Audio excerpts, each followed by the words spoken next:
11/8/2025 354வது மத்திய ஆராதனை இன்று பரமக்குடி தெய்வீக ஒளியில் மிளர்ந்தது.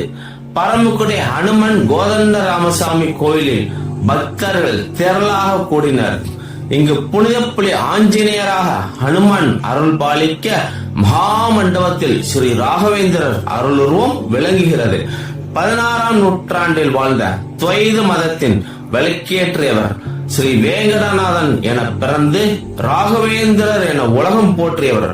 உலகம் முழுவதும் பக்தர்களின் விதியை மாற்றிய அற்புதங்கள் இன்று வரை மந்திராலயத்தில் ஜீவ சமாதியில் இருந்து தொடர்கிறது. இன்று அந்த அருள் பரமக்குடியில் பரவியது. மகா தீபாராதனை, மணி ஓசைகள், பூஜ்யாய ராகவேந்திராய எனும் பக்தி முழக்கம், பஜனை, ஒரு பார்வை போதும் விதி மாறும். அருளின் சுவை பிரசாதத்தில் கலந்தது.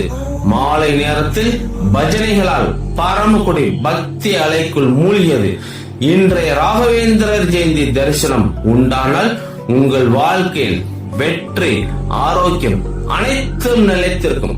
ஓம் ஸ்ரீ ராகவேந்திராய நமக.